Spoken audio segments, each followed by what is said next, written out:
Kia ora, it's Nathan from the New Zealand Mountain Safety Council, and today we're exploring the amazing Abel Tasman Coast Track. Most people enjoy the 60-kilometre multi-day walk as a one-way journey, using the water taxis to return to the start or to transport gear between huts. Make sure you book your huts and campsites well in advance, and note that cookers and lighting are not provided in any of the huts. Starting in Mārahau, there are 7 campsites along the way to Anchorage hut. It's a beautiful walk through the coastal forest with stunning golden sand beaches and lookouts. The track is well marked, and you can take the side trails to the waterfront to explore the little coves along the way. Please don't feed any of the cheeky weka you come across, and be careful with your gear. They're very adept at running off with things.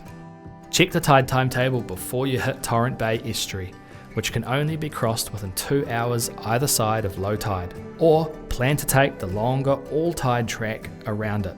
This is the best way to access Cleopatra's pool, which has a natural water slide and a great swimming hole, or the side trip to Cascade Falls.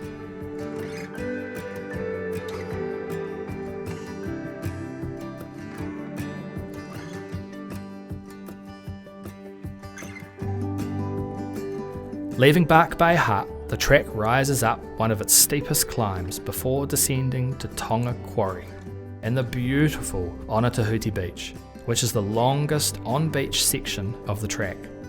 At the Tonga Saddle, an alternative track branches off down to Awaroa Lodge and to Awaroa Beach, where the water taxi services the beach.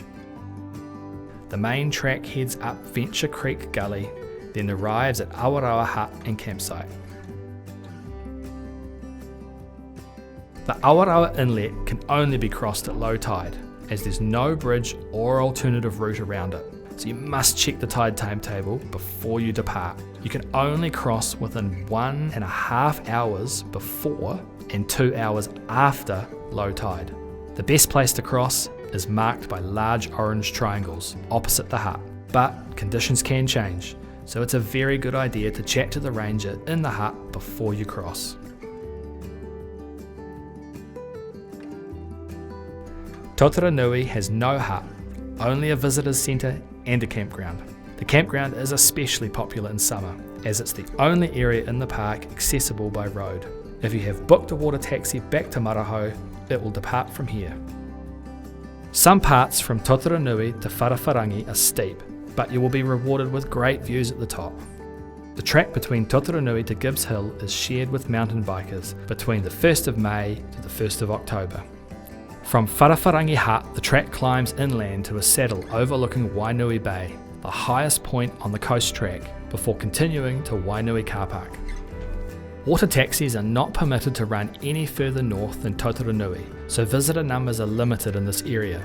You'll need to return to Tōtaranui via Gibbs Hill, which takes approximately 3 hours, or have transport arranged. Alternatively, you can make this a longer tramp by combining this walk with the advanced grade inland track for another 3 days back to Mārahau.